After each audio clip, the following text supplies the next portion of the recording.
It's all about humanity. About humanity.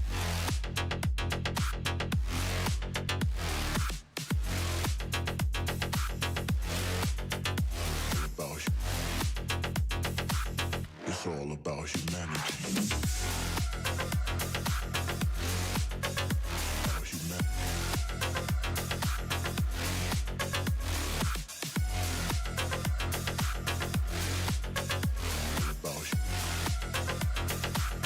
It's all about humanity.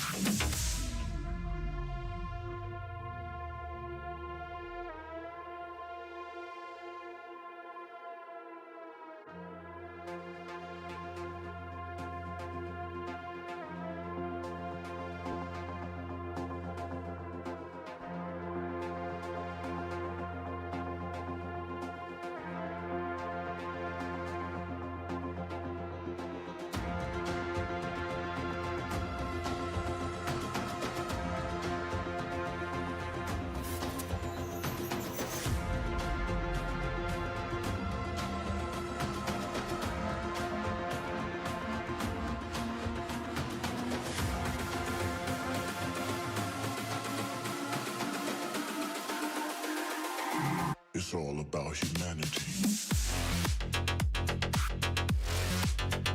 About humanity.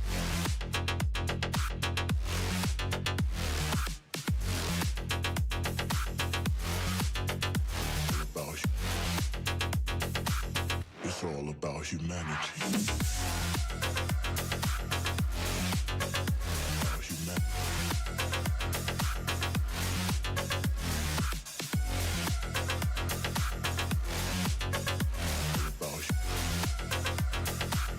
It's all about humanity.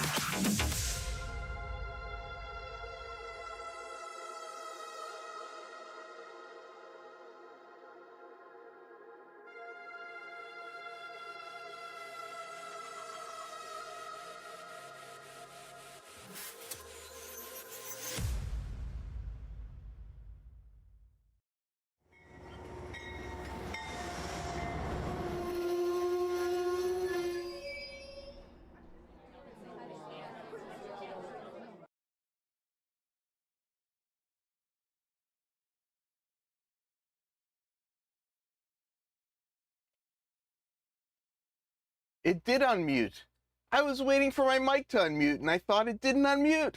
Welcome to the show. Apparently I have no idea what's going on tonight. Speaking about me not knowing what I'm doing, I've added some additional tech, or I should really say I finally got around to changing some tech that I've been meaning to change for a long time. And tonight I'm hoping to get your feedback, get your opinion, because I know people have opinions. If people out there would say hello to Sparky, I'm no longer allowed to talk to him directly, but I am supposedly allowed to send messages to him through other people. So we can make that happen. And yeah, there are certain shows where I start the show and I know exactly what's going to happen and what I'm going to do. And then there are other shows where I start the show and I go, I kind of know what's happening, but I don't really have any idea what's happening. So if you have opinions, I'm open for them today.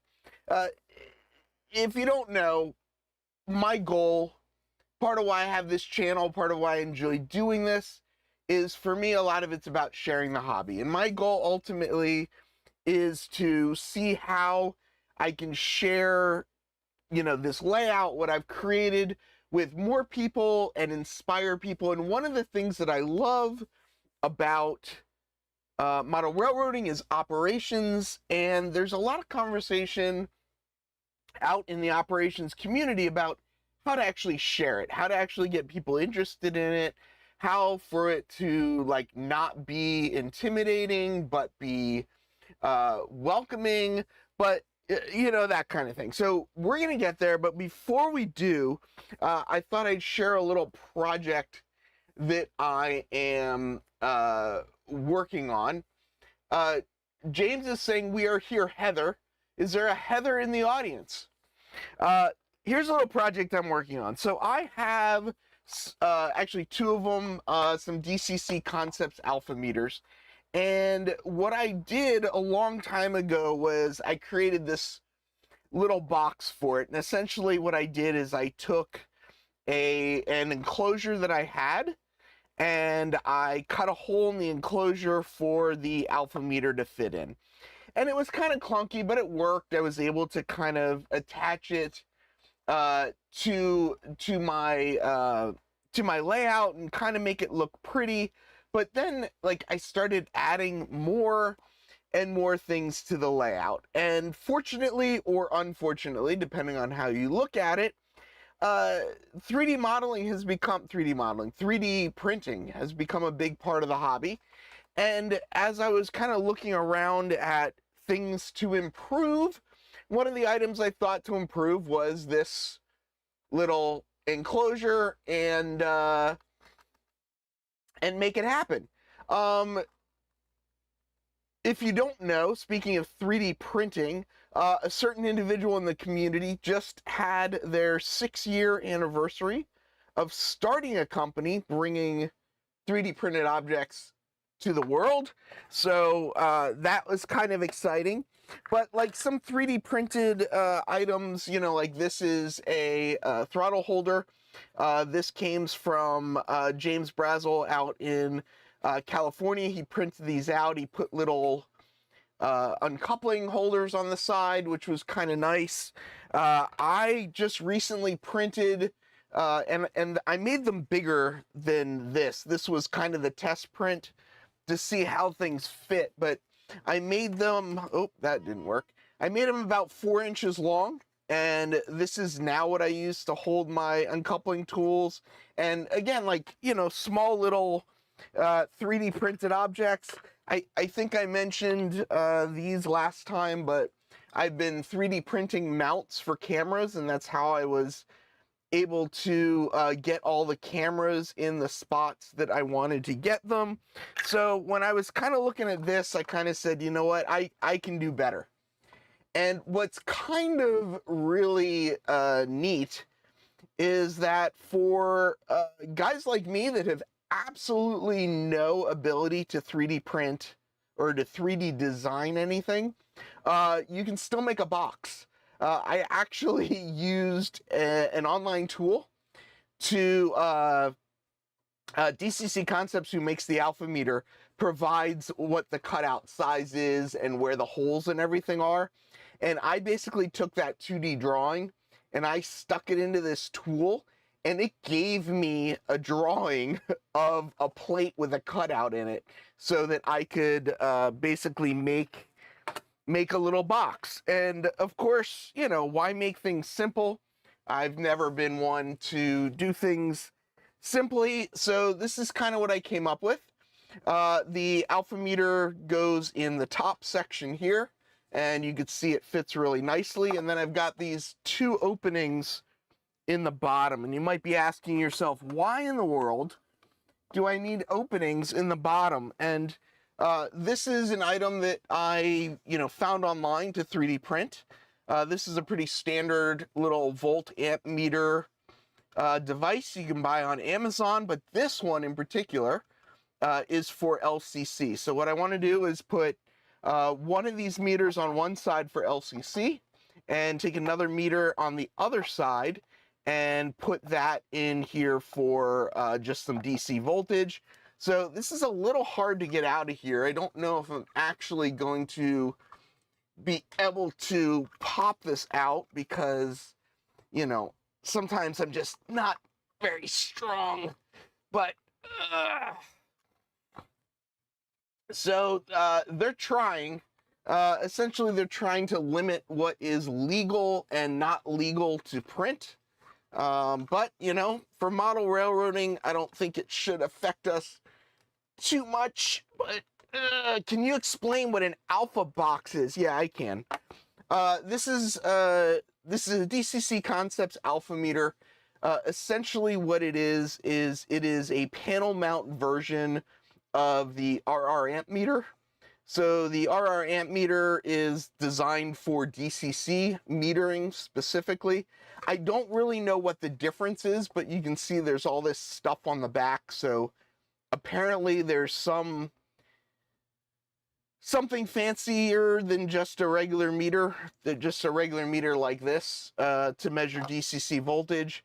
So that's what this is, and this supposedly is designed to meter both DCC and actually DC voltage as well. It'll measure any of those, but yeah, I use this specifically on the output of my command station so that I kind of know how much amperage I am pulling.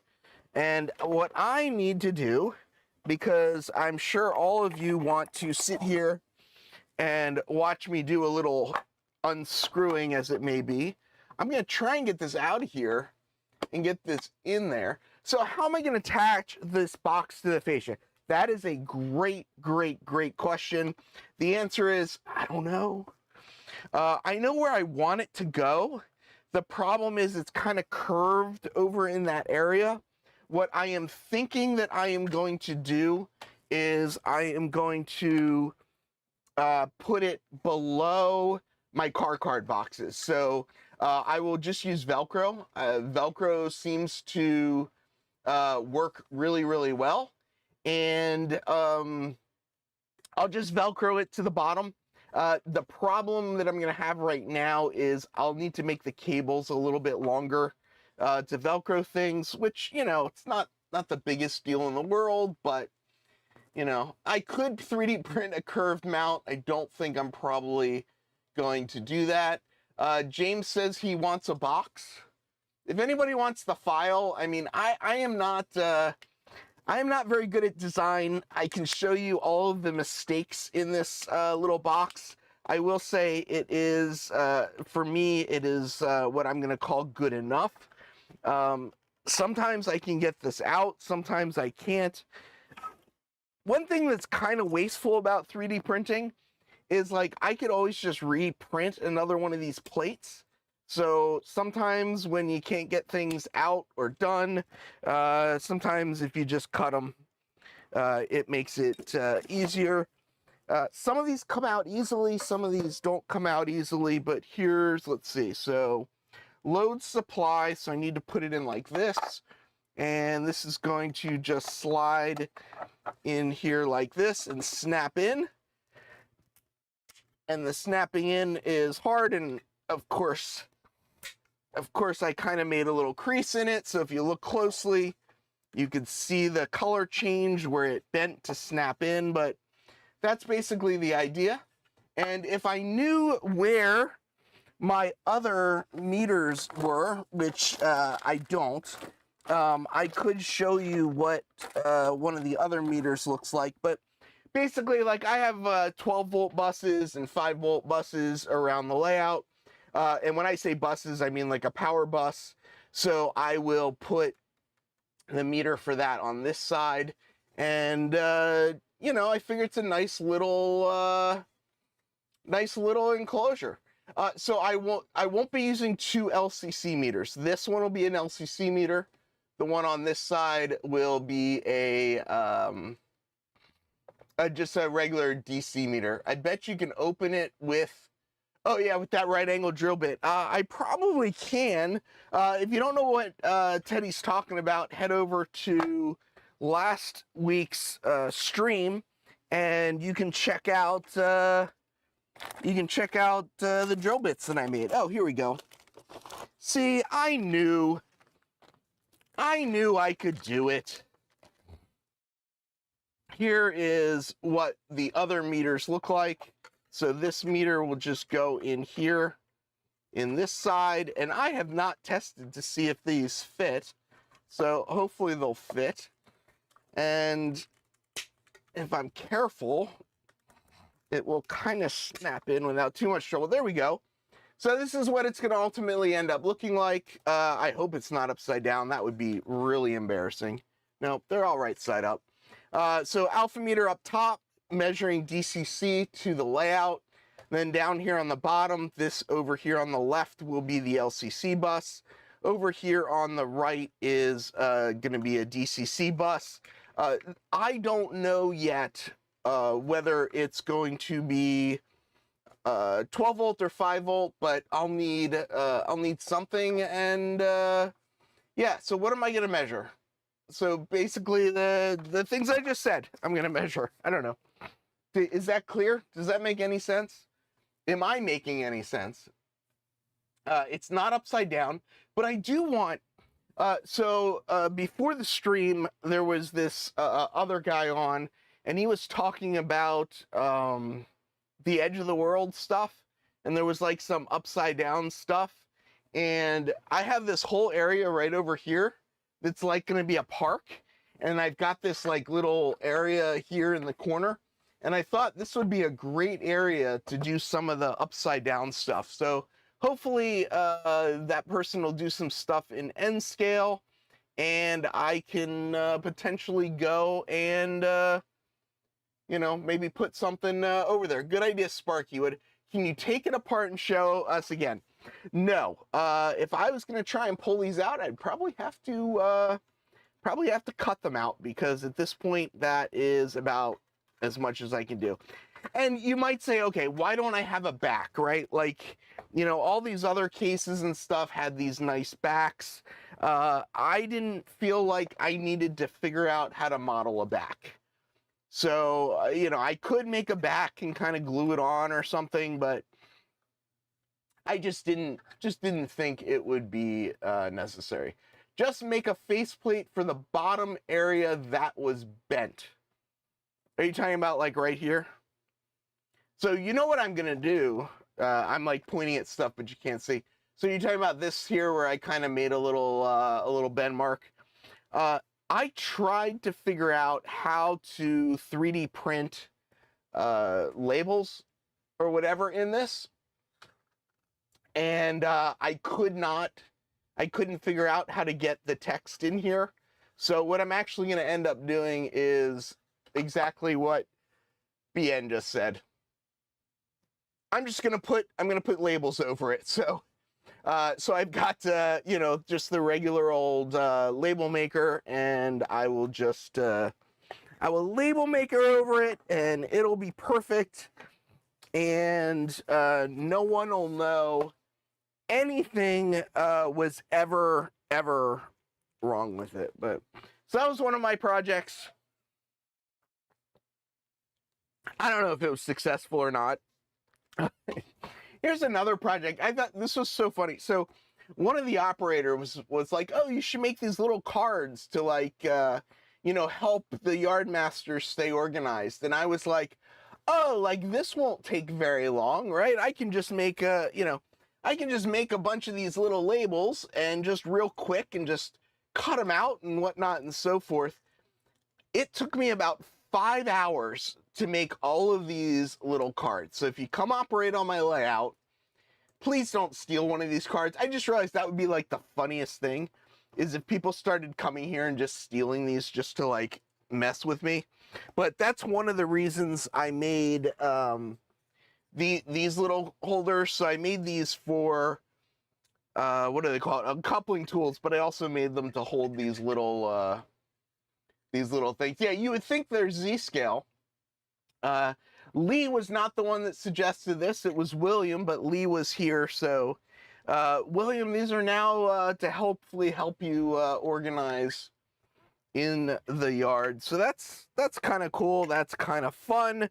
All right, Lynn, anything that you want to, anything you think I should look into before we keep going? 3D printing's fun too. Like, this is a file I downloaded, and it was actually only this high, so I cut it and made it 3 high, and this is now over in the car float as the edge, the water's edge, and you probably can't see it here, but there's these little, you know, boat tie downs on the top here. So I thought that was pretty cool. So Lynn says, no, keep doing what you're doing. He apparently does not want me to open this box. Although, Joey says he'll be back in 30 minutes. Yeah, it's funny when people come and operate on your layout. It's you got to be you got to hope that they don't take anything when they leave, or you'll spend hours trying to find things. Roy was a bit involved in my should I, shouldn't I with 3D printers. I was looking at one point to get an A1 Mini. Then I was going to get an A1, and I kept like thinking about it, and then not thinking about it, and then thinking about it. And then after I thought about it for a while, I stopped thinking about it for a while. And it was just, I don't know why. It was like such a struggle to like decide. I absolutely now, like, I don't have nearly enough room, but I have like boxes of PLA everywhere. And I pretty much just, that 3D printer is running all the time, whether I have something or don't have something. It looks like Adam's getting a new photon. Remember, if you steal a freight, if you operate on somebody's layout and you want to steal a freight car, just take the car card and they will have no idea that you took the freight car. If you don't know what that means, basically what we're saying is, this is the car card, right? And this has the car information on it. So if you just take this, then, you know, people will be looking around for where the, if you just take this, the car will be on the layout and people will be looking for the car card. But if you just take the car, then people, you know, vice versa. So what you do is you take both the car and anyway, you know what I'm saying. Where did I get this from? This doesn't make any sense. Oh, that's that one. So that goes here. I don't know. I have not reset the layout yet. It's more fun. I usually take the card and forget the card. Yes, that is what most operators do. That is part of why as well I have set up my layout so that there is no need ever to put the car cards in your pockets, because that is where you get in trouble. Oh, that's true too. Dennis has digital cars, or digital car cards, so it would be very hard to take them. So yeah, you would basically have to hack the computer as well to do it. This is kind of funny. I don't know. This could be an empty box. So this logo, if you don't know, this is Lynn McCurdy from the High Desert Modular Model Railroad Club. So he sent this box to me. It got here just after last week's session. I didn't even tell him it arrived, but I just figured if it showed up on the stream, he would know that. So Dennis says, reset the layout. Yeah, so depending on who operates on the layout, kind of depends on how far they get.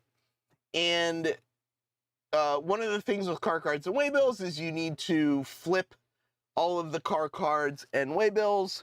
So if you're kind of like 90% of the way into a session, you kind of can't, it's weird, you can't really flip the car cards and waybills. So the easiest thing I found is basically just complete the session, and once you complete the session, you then flip things. Yeah, if you're having high expectations that there's going to be some April Fool's thing, I wouldn't go that far. And Lee says yes. Lee says he did not finish, and that is correct. This string of cars right here actually needs to go over here on the layout, but the string is still here in the yard, so that is one of the things that needs to get finished, but that's easy. That's simple. Yeah, sometimes it is easy to reset it. You just unplug it, plug it back in, or turn it off, turn it back on, and it flips. That's funny that you say that. You've taken home a flashlight. I like that one. I am as well. I am as well, Dennis. I thought that was kind of interesting. I actually didn't watch it because I didn't think it was going to happen, but apparently it did. So Lynn, should I open this? I'm gonna go get a knife. I don't know what's in it. Lynn kind of said, oh, I haven't sent you anything in a while. Maybe I should send you something. And I said, well, is it safe to open on the stream? And Lynn said, yes, it's safe to open on the stream. So I said, okay. I guess if we finish early, there's no such thing as finishing early, right? But when I open this box, I guess I'll kind of preempt what I'm going to do. As Lee mentioned, this needs to be worked on. So maybe what I could do is after I do this, I'll actually do the Yonkers work that needs to be done, or I will see if I can do that. And while I do that, I can show you my idea for operations, and I'm kind of curious if you think it is interesting or if you would just be, absolutely bored out of your mind or not. So, all right, Lynn says, go ahead, open the box. Ronald says, no, it's too early. So let's get it open. I mean, there's always other things I could do. Maybe there's other things I can do. I like these little boxes. I don't really know where they come from or what they were for, but they're nice little boxes for shipping. I keep saying, oh, I'm going to save these boxes, and then I save them, and then I never use them. What would be interesting is a box opening. Yeah, actually opening it, right? Is that a gold-plated tank car? I don't know. That's a good question.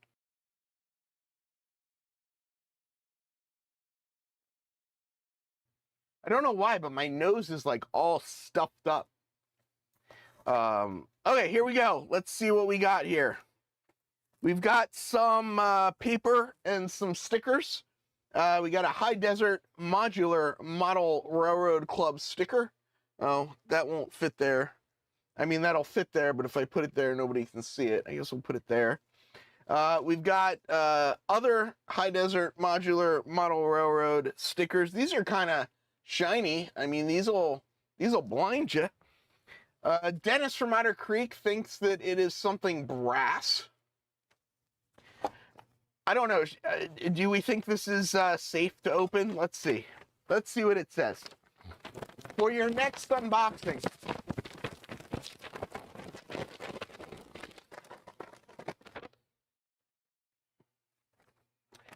Please accept this shipment of grain, lumber, industrial products, and cheese from the Northwestern Pacific Railroad. Lumber could be used at the Abrams Box and Crate building. So if you don't know, Abrams Box and Crate is right over here. And then this says cheese for the fine New York pizza establishments. Of course, I'm lactose intolerant, so I always appreciate cheese. Oh, you meant the golden tank car. Not brass. I like that. This golden tank car I actually really like. It's a Hershey's car. This is Hershey's. This is Baby Ruth. This is Domino's. This is Baby Ruth, and this is Domino's. My Yonkers facility is a Domino's facility, so it gets all my sweet and sugar cars. So that's I don't know. It's kind of my fun train on the layout. Doesn't do a lot, but it's a nice little detail. All right, let's start over again because I got distracted by somebody in the chat. Please accept this shipment of grain, lumber, industrial products, and cheese from the Northwestern Pacific Railroad. Lumber could be used at the Abrams Box and Crate building, and if you don't know, the Abrams Box and Crate Company is this building over here down at the very end. Cheese for all of the fine New York pizza establishments, and of course, I am lactose intolerant, so he sent me cheese. Hopefully this boxcar, so apparently there is a boxcar in the box, but we'll, I guess, find out soon. And another you already have can be put into service at your next ops session. Yeah, James, if you didn't know, Sparky and I don't talk anymore. There was this big fight a couple years ago now, and now we only talk through intermediaries. So, James, if you would tell Sparky I said hello, I would definitely appreciate it. All right, sorry, I got distracted. I got off track. Let's read the letter that Lynn sent me. This is from Lynn from the High Desert Modular Model Railroad Club. If you don't remember, he sent these stickers to me. So let's see what Lynn had to say. Please accept this shipment of grain, lumber, industrial products, and cheese from the Northwestern Pacific Railroad. Lumber can be used at the A. Burns Box and Crate Company, and if you don't know, this is the A. Burns Box and Crate Company building that is on the layout. Cheese for all the fine New York pizza establishments, and of course, I am lactose intolerant, so I don't know that I'm going to be partaking of any cheese, but it is what it is. Hopefully this box, oh, my voice just cracked. Did you hear that? That was kind of like, I don't know, like I'm having this weird like thing in my voice right now. So Northwestern Railroad is in the redwoods of Northern California. Lee says, can we see the boxcar? I feel like I'm listening to a broken record from Lance. Lance posted today he is tearing out his layout and starting over again. Adam says this will be a thumbs down now. He's repeating it for the third time. He changed the story. Can he really read? I don't know. Let's find out. Can he read? For your next unboxing, please accept this shipment of grain, lumber, industrial products, and cheese from the Northwestern Pacific Railroad. Lumber can be used at the A. Burns Box and Crate Company, which is the building over here in the corner, just in case anybody doesn't know. Cheese for all the fine New York pizza establishments, and yes, of course, I am lactose intolerant. Hopefully, this boxcar and another you already have can be put into service at your next op session. This comes from Lynn McCurdy, operator of the TP, and he's not talking about toilet paper, folks. He is talking about the Twin Peaks Railroad as seen on Fridays. YouTube with Steve Childer's Retirement Railroad, which is at 11:30 a.m. on Fridays, 11:30 Eastern Time on Fridays. Additional information can be found at, and he's got a link. So if anybody wants to click on the link, just click right here on your screen and it'll take you to the Northwestern Pacific Railroad Wikipedia page, care of Mr. Lynn McCurdy from the High Desert Modular Model Railroad Club. So I have another box to open. I do not have another box to open. This is the only box. What is very exciting about this box is the newspaper. What is fun about newspaper is if I was going to leave this in the box for the next 20 years, and then I could take out the newspaper 20 years from now and read it, and then I could see what advertisements. Oh, and it's not, is it a news? It's not even a newspaper. It is a, what do they call these things?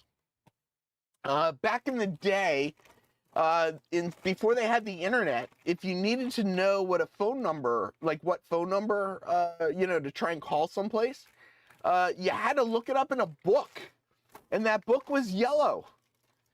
And apparently Lynn still has a Yellow Pages at home that Lynn uses. All right, so let's see. Cut the cable. Get more TV for less with Dish. Direct TV advertising. I really want to know what year this is. What year do we think this comes from? To advertise, call 1-800-GET-REAL. Earthlink. I don't know. Does Earthlink even still exist? I guess it must, right? Oh, and I just tore it. I mean, you figure if I maybe frame this one day from now, this will be worth a lot of money. So I should probably save that.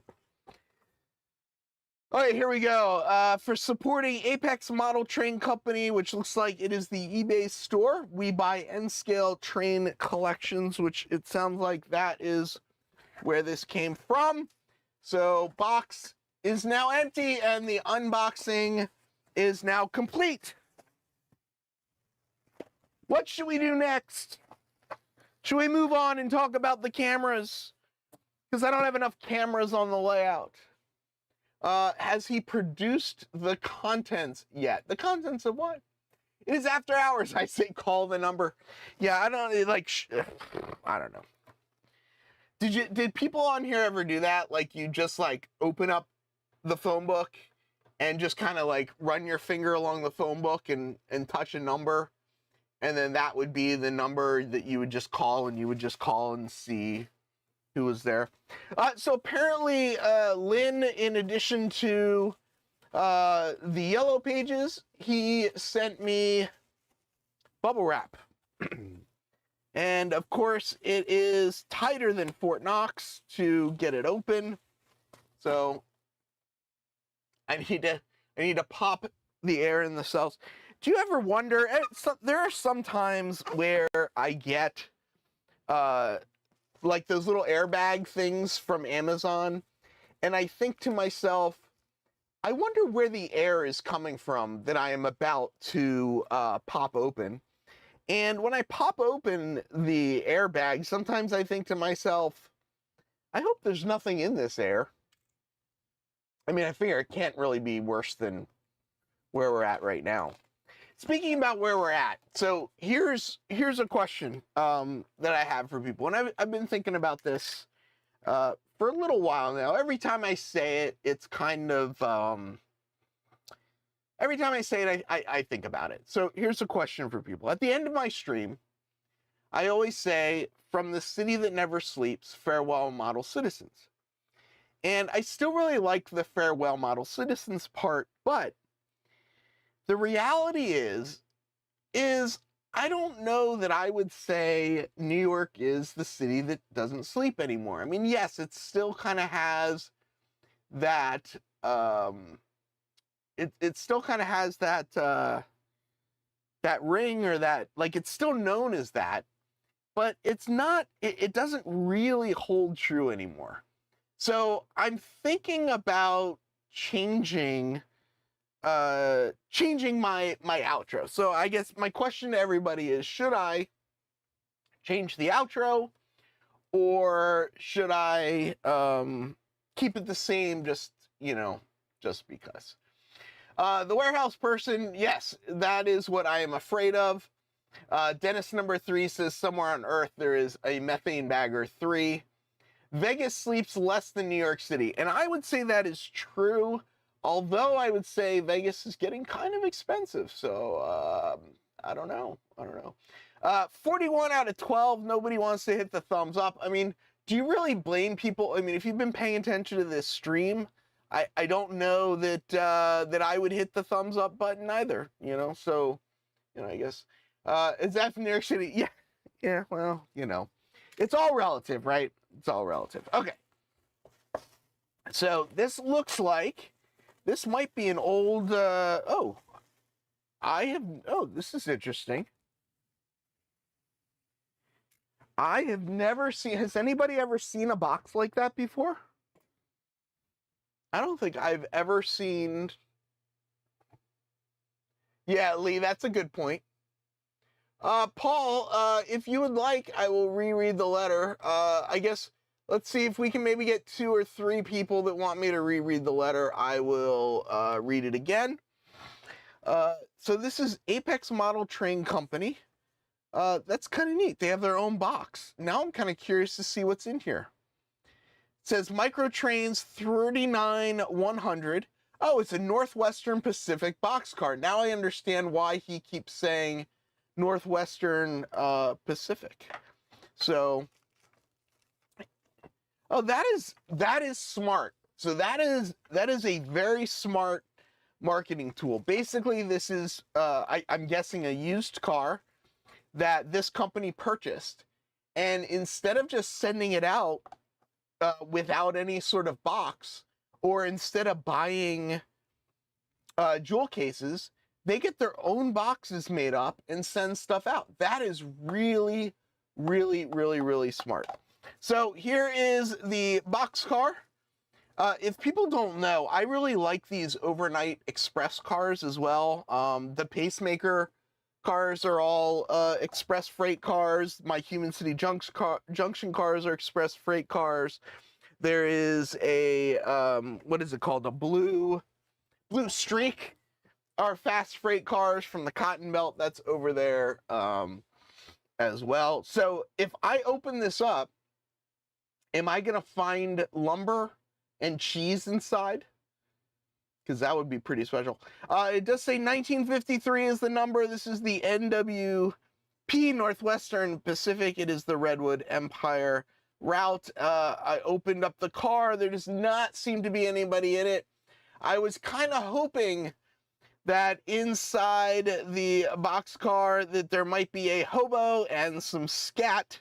If you don't know what I'm talking about, you probably did not see the Mini Prince stream. But another nice 40-foot boxcar. These are pretty much the only thing that runs on this layout are 40-foot boxcars. I am trying to think, do I have this one or don't I have this one? I do not believe this one is on the layout because I generally know what's on the layout. This could be a car. I don't know if I have this one. Now I'm kind of curious. I don't know how to know. But either way, thank you, Lynn. Yes, please. So, for those of you that don't know, just in case you don't know, just so you know who to yell at later, this guy who's saying, can you reread the letter? I missed it. This guy who's saying, please read the letter, I missed it. And this guy who's saying, yes, please reread the letter, is all the same purpose. All the same person. Just so you know who to yell at. Just so you know. Just start checking your thumbs. Yeah. So I can check the, do you guys want to see my database? I do actually have a database that I could show you. Give me a second and I will actually open it. If I go to my my Riverside transfer folder and I go to my car cards and waybills and I click on my last car card with images file. This one is from November 25th of 2025. And this is, I don't know, something tells me everyone's going to think I'm a little crazy, but you know, I am a little crazy. So here is part of my database. So every single car has its own picture. Every single car has the picture uploaded. Every single car has the picture in the database. So theoretically, if I scroll down to NWP, if I have it, it would be here. I do have another place I could check just in case. It does not look like I have it. Oh, wait, maybe. NMRA, NW. So part of my problem is actually knowing the alphabet because, you know, New York Central pacemakers, so NW. W would come after Y. Here's some New York Central locomotives, some more New York Central. Here is New York Susquehanna. So I do not see it here. So it might not actually be here. I passed it. Did I pass it? It was right there, 1952. Oh boy, now I have to look. Did I really just pass it? Oh wait, is W before Y? W, X, Y, Z. Oh, it is. Oh, here we go. Look at that. It is there. How funny is it that I just do not know the alphabet at all? So yeah, American schools, that's who taught me. New one was 1954. It's actually, the new one is 1953. So that is actually really awesome because now I have a 1952 and I have a 1953. So that worked out very, very perfectly, Lynn. So did you know that, Lynn? Because Lynn did say in his letter, in case you weren't here and you missed the letter, Lynn did say in the letter, hopefully this boxcar and another you already have can be put into service at your next op session. How did you, Lynn, how did you know that? I don't even know where that car is. I don't think that car is on my layout right now, which means the car is it's in a box somewhere, which means, how did you know that, Lynn? That is impressive. That is very, very impressive, Lynn. I found a car off the track, and now I am obsessed with getting it back on the track, and it is, of course, not cooperating at all, but I am now determined. Okay. Yeah, it's not on the layout right now. I am like 99% sure it's not on the layout, which means, unless that is it. No, that's not it. Which means it is in a box, which means it has not been out on the layout in a little while because I have not swapped them. Lee says, well, Lynn probably sent the last one. I don't think he did. It's the same car, just renumbered. Yeah, it's behind the Atlas logos. Oh my gosh. If you were here for that, that was quite the debacle. I really want to know how Lynn knew that. That is very impressive, Lynn. Like, did you just like remember that because I pay attention to you? No, Lynn, that is a little beyond. That is a little beyond paying attention. That is you might say that is stalker level. I actually have a bunch of cars that I need to take pictures of and get on the layout, so I will add this one to that. I love that Apex did this with the boxes. That is very impressive. Let's move on to the last thing. Yeah. I don't know that I'd say creepy, but yeah. Lynn says, I knew because I questioned why did you have a oh. So you saw it like way back in the day and that like registered in your mind way back when. But did you know, did you remember, yeah, flip the car around and see it. Dennis, I have a funny story about that. There's a layout that I went and operated on, who did just number only one side of the cars, and the train was going around a helix, and I was trying to check all the cars when it was on the back side of the helix, not realizing that all of the numbers were different. All right, so here's what happened. As I said, sharing operations with people is something that I'm interested in. In a perfect world, it would be great if I could have cameras on all the cars. In N scale, it's just not going to happen. It's just not practical. And on a switching layout, it's just not practical because once you start switching, you know, if you have a camera car and stuff that all need to be tied together, it's just not what I want. So what I kind of said to myself was, okay, like, let's just kind of, you know, we'll commit to the kind of the drone, the overhead view. And what I'm trying to figure out is if I live streamed an op session and I just kind of let the cameras run, would that be interesting? So I've got a couple different layouts, right? So this is the first series of rotating cameras that I have. And I've got them all labeled so like you know where they are. What I kind of did was I put them in some semblance of an order. So like if I like stuck my hand in a certain spot and then kind of like walk my way around the layout.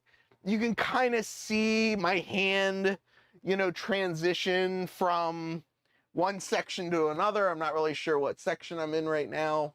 Oh, there we are. We're back in it. See, so you can kind of see like my hand kind of like comes and goes.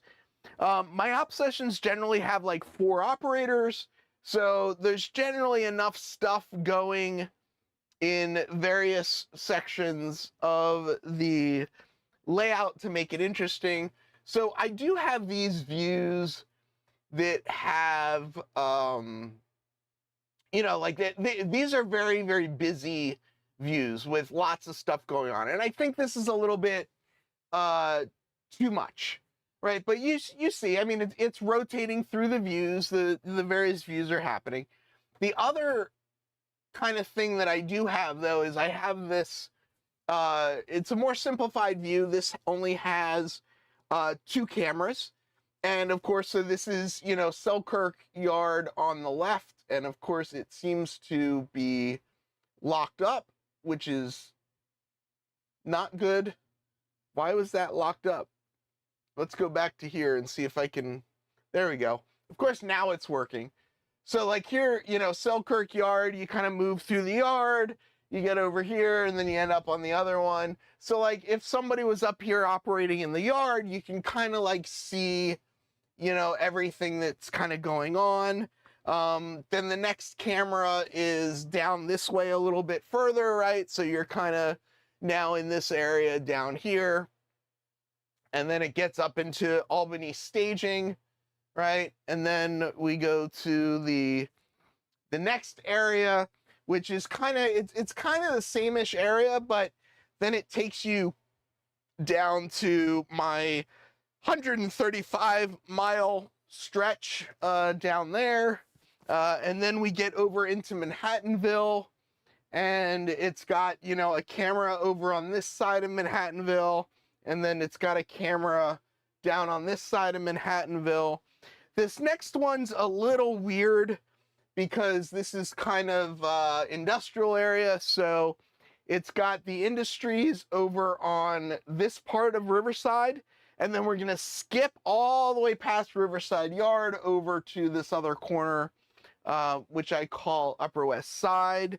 Then we, of course, have Riverside Yard, which again, is 2 cameras. So you've got this, part of the yard up here. And then, oh, actually, is this? Oh, yeah. So this is actually, I've used the same 2 cameras for 2 different things, right? So this camera is basically showing these tracks down here along the wall. And then the next one is showing these tracks up here. And it's actually the same 2 cameras, just different clips of them kind of highlighting 2 different things. And then this is probably Teddy's favorite view, but this shows San Juan Hill up here in the back. And then down here in the front, you have the car float. And I do have, this in a rotating sort of view as well. So yeah, I mean, Dennis sits, for his job, and he monitors security cameras, and, it's a part of his job. But I guess what I'm trying to decide is, does it make sense to kind of just, have things rotate through different sections of the layout? Should I include like a layout map? Like, do people want to know, where in the layout this is in relationship to other stuff? Or is it not really necessary to do? The order that I have these in actually go from this is the northernmost part of the layout, and then it just sort of works its way down. So when it actually, wipes left, we're actually, continuing to kind of travel around. And as it continues to wipe left, you're moving further and further, around. So Joey says, just try it and find out based on feedback. I'm wondering a little bit too, like what to like, you know, do I talk over it? Do I not talk over it? Do I just put music? Should I include, like, one of the things that I have, like, is, you know, this camera of the room? So, like, maybe do I include some room shots in with things as well? So it's, you know, so you can kind of get a sense of where the operators are as well. I actually have, you know, this view that'll like follow me around. So, you know, as an operator, I can, you know, kind of, uh-oh. I was gonna try and run a train, of course, the throttle. So Bob says, show a layout map. And I've seen what Scott does. So it's different. And I know it's, what I'm interested in showing is switching. And what I don't know about is how to show switching. Have all of the layout view and live panels on a web page and cycle through the cameras. It's a little bit of difficult to see the point direction. Yeah, so let's see. Like, here's layout cameras, right? So that's Riverside Yard. It should, at some point, we should get to the point where you can see where the train is. I need to get this tablet going so that I can switch the turnouts, or the train is going to run into things. So, okay, San Juan Hill Park South, you're not going to see the train yet. Let's see. So I'm going to come in on the main line, and I'm going to go into the yard, and we'll see if when I get into the yard, if you can kind of, let's see the train going. So Bill says not the follow cam. Yeah, and I might just do, like, if I did that, I would probably just do the room.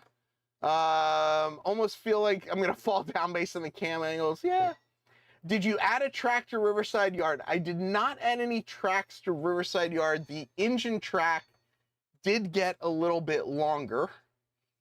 So where are the locomotives? So the locomotives should theoretically be coming into that 132 mile section, and you can kind of see it coming in there on the bottom. And of course, you know, the thing changed now. So that's another thing I'm trying to figure out is, like, when just I'm operating on, it probably would make more sense for me to control the camera views. But, like, if I was just gonna let it run, I would prefer trackside cameras as well. The problem with trackside cameras is, where do I put them? I mean, it's kind of one of those things that, like, you know, I wouldn't know, you know, I don't really have a spot for them. You need the oh, there you go. You know, that would be actually very possible to do. I could have any track detection change would have the camera switch to that section. Although when I had 4 operators going, I don't know that that would work. I could also use the photo cell as well. I could do that too, use, you know, if I could track a train, that would make sense as well. So you can see the train there in the Yonkers in the top left. If I go to this engine terminal view, you can kind of see it on the top there, but it's probably not the best view at this point. The best view right now is probably this Selkirk view. You can see the train moving in the bottom right section there, and basically I'm going to come all the way down to pick up these cars right here. And I don't know, like, if there were 4 operators operating so that every time it went to a different camera view, the chance, that is the wrong track. That is the wrong track. That is not the track that I want to be on. I messed that up. 4 operators, 4 quadrant view based on occupancy. Yeah, I guess the other side of it is, if you had any idea how long it took me to set up all these cameras, it's definitely a process to get all of this going. So I don't know, like, how much time does it make sense to, do all of the work to set up all these fancy things, or is it just kind of enough to, like, hang out with people switching? Maybe a couple of camera views at trackside might be interesting. I do still have all of those ESP32 cameras, so I could add them in. Yes, refresh rate's not as good, but maybe that doesn't matter as much. I'm not they don't. The decoder that is in these is a version 4 ESU decoder. And unfortunately, the way the braking works on them is it doesn't work 100% well. Like, I don't know if you saw, it just like stopped pretty abruptly there. It didn't really do a gentle stop. And yeah, it does kind of turn around kind of sharp. There we go. Okay. So, here we are picking up the train. I do, Bill, I do. I mean, you're right. So the clarification is, I really like electronics. I really dislike programming. One of the big projects on the layout is programming all the LCC for the layout. And to be honest, I'm struggling. Like, it's not something high on my enjoyment list. And I don't know, I don't really know how to come to terms with the fact that, I kind of very strongly dislike it. But yeah, see, a programmer would say programming is easy. A non-programmer, I know, like, I just need to kind of, I just need to kind of learn it, I guess. And do you need programming with electronics? It depends. Part of what's nice about DCC is, do you really need electronics? Not really. All of the locomotives that I have just come with ESU, so that's probably why. Clearance points would be good to see. There are yellow marks for all the clearance points. I will likely put up posts on the layout once I get everything ballasted for the clearance points. Yeah, Arduino is pretty good. ESU is fantastic. I do want to, like, these locomotives you can't see from your vantage point, but these are my Riverside transfer locomotives from John Farrington.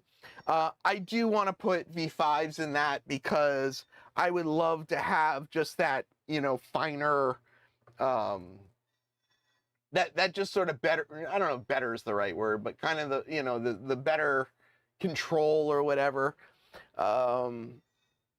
I don't know. I can't tell what I think of this, overhead view. On one hand, I like it. I find it interesting. I'm seeing, like, right now, the train going from Yonkers. You should see it coming onto that Selkirk main line, but there's a little bit of a space that is not covered by the cameras. So you can see the first locomotive, and then you can see the gold tank car. But that middle, there's about 1 car length that is not there. Heath, seriously, programming is easier than you make it because you think it's hard. That is probably very, very true.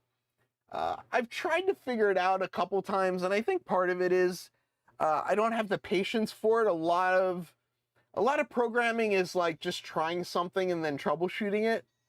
And my sort of wanting to figure everything out in my head before I start things kind of makes that hard. So yeah.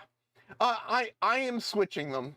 So I actually switched from the various cameras. I do have just an automatic rotating, but because I'm the only one here, where the switch point is, I paint the ties yellow. Yeah, that's what I have. I don't know. I mean, you might not be able to see it, but there's a there's a yellow painted tie there.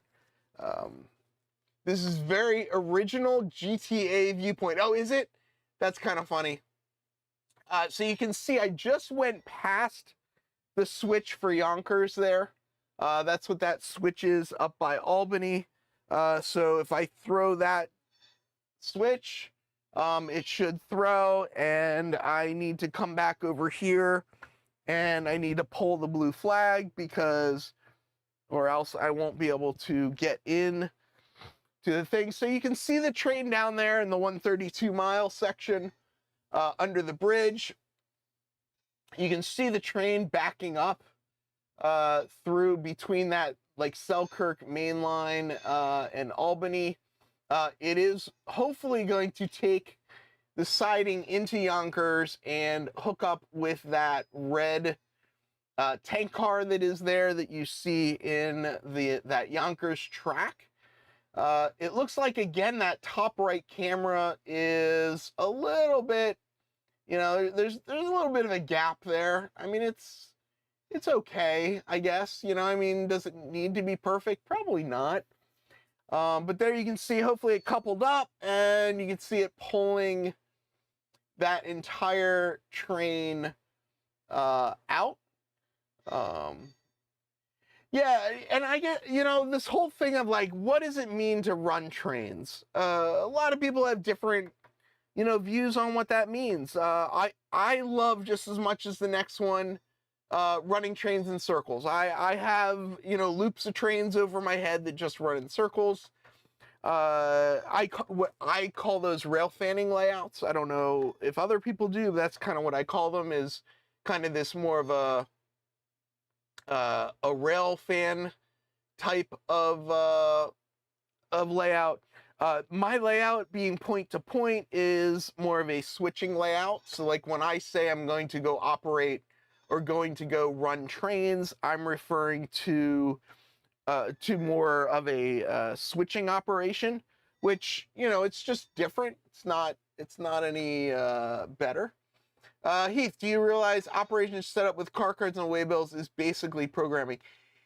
Yeah, yeah, I know.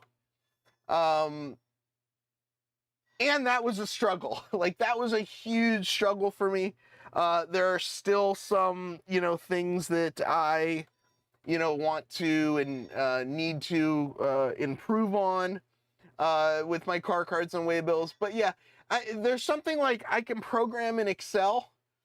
Excel is not hard for me to program in, but for whatever reason, other programming language is just kind of baffling to me. Well, Joey, you really programmed them though. Like you really actually did it. Mine was a little bit more of, like an analog program type of thing, but yeah, so I don't know. I'm running these trains at what I would consider, kind of a prototypical switching speed. So I don't know. I don't know how interesting that is to some people. Some people like to see trains running faster, which is part of, I guess, why I'm thinking that with 4 people running trains, that might have enough interest for people. I do think, like, some of the things people mention that might be interesting is I could always put the panels up here, which might be interesting for people to see what the panels look like. I could put, a room view up here as well, so you can kind of see, what part of the room the person is in. I'm also, it's a fine line too between showing too much on the screen. Somebody out there is probably watching this on an iPhone. So for somebody out there, this is tiny, tiny, tiny, and you can't see it at all. Somebody out there might be watching it on an 85-inch TV. I'm actually kind of curious what the quality looks like. The cameras that I'm using are not high quality. They are at best, $25 security cameras, right? So I'd be curious to know, what they look like on, on a larger screen. The train that I'm pulling right now is pretty long for this layout. Normally I'd only be running, 8-car trains, and I've got 7 and 5 right now, which is 13, so it's a little longer. Roy says the text labels are huge, could be a bit smaller. Roy, what size screen are you looking at it on? I agree. I think the text labels are pretty big. I wasn't sure how big they needed it to be as well. BN Ironwood says he's on both a 55 and an iPhone. That's good to know. Roy's on his 27-inch screen. So essentially what I am looking at as well. So I think I kind of have a similar-ish view to what BN Ironwood is. Bill says it's even big on an iPad. So there you go. I guess it's that is great feedback. I am definitely going to then make them smaller. Lynn's on a larger 48-inch screen, so obviously Lynn's getting a good view of them. But yeah, if I made them smaller, they take up a lot less room. On the 43-inch screen, it's gigantic. Yeah. I guess I'm trying to find a balance between, somebody on a iPhone and somebody on a much bigger screen. But I guess give me your thoughts. Would this be interesting to have an op session? Probably wouldn't be talking, probably might be music in the background. I don't know. I don't know. People watching on a phone are used to text being small.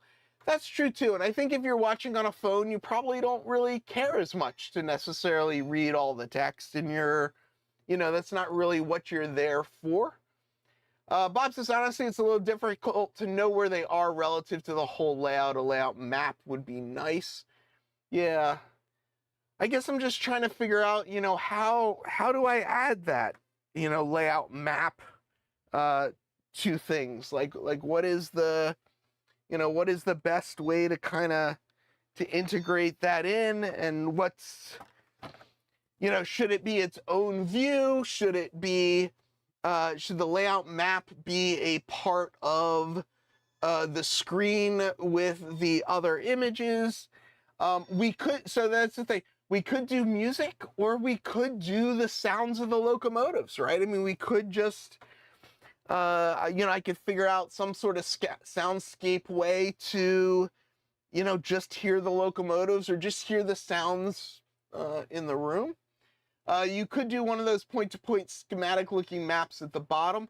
If you go way back, way back, I think to not this layout, but the Riverside Transfer version 1, I did actually have a version back when I had the ESP32 cameras where you could see I would have a little bit of a layout map as well. Have a map available to the viewer before the operations. And that's honestly, that's something as well where, you could always go to rtsl.nyc. And if this actually comes up, and I'll drop this in the chat, just in case there's, maybe one person that doesn't know this. But you can go to my website and scroll down, and here's a layout map right there. Here's kind of the overview of it. I took out all of the smaller maps, but there is this map here that kind of tells you where things are, and I do realize that actually all the labels are wrong on this. So that's one thing I would need to update, is all the labels as well. But yeah, I've got a website. I actually have a couple websites. This is the RTSL website. This one is, I hate that word. This one is specific to the layout.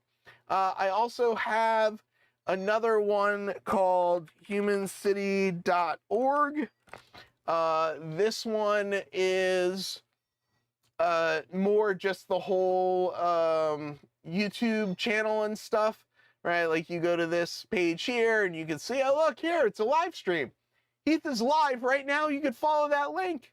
It just says, you know, all my videos and stuff on it. It does have a page on the layout as well.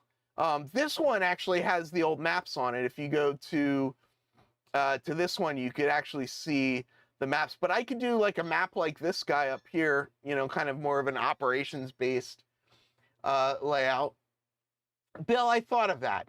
The issue with having people be able to access the cameras remotely is that, you know, if, let's say 10 people wanted to log in and all see the cameras at the same time, the amount of bandwidth that would kind of create would kind of, you know, bring things to a screeching halt in a way. I'm actually surprised that this view even works at all. I thought this view would just, you know, completely lock up, but you can, you know, see my hand here in the top left. So yes, I could set that up. I could, you know, build a website where people could go and click on and view the cameras. You know, one of the things people do is they use YouTube, right? So I've got a second channel. I could theoretically upload, you know, one stream to one channel and a different stream to the other channel. And one stream could have, you know, less information. A different stream could have more. I could create YouTube channels for every single camera. That might be a little hard. You know, you can stream multiple streams to the same channel now on YouTube? What? Well, looks like I might have to figure that out as well. How do you do that? How, like, back in the day, back in, you know, 2020 when I first started this, a lot of why I started this was to learn about YouTube and learn about how to stream and how to do events and stuff online. Over the last 2 years, it's really changed for me though, where I'm doing a lot less, you know, learning about YouTube, and most of what I'm doing is all just about, you know, sharing the hobby. So I'm not following all of the, you know, the new things that are going on out there, and I probably should a little bit more as well. But yeah, I guess what I could say is, you know, stay tuned. April 10th is my next op session, so I'll mention it. Oh, that's good. Scott does multiple streams. I will have to they've capped it at 8. Oh jeez. I mean, I've got 8 groups, right? I mean, that's what I have right now, are 8 groups. So I could do 8 groups, and yeah, I could do multiple stream keys.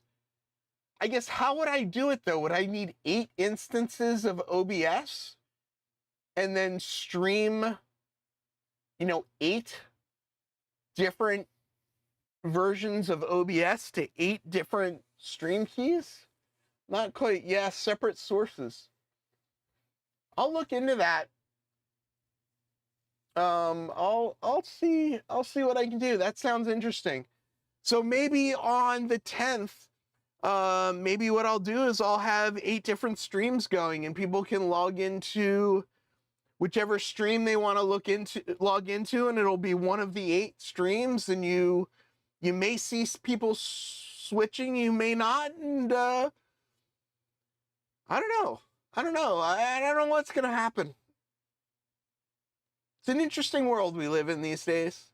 From the city that never sleeps, farewell, model citizens.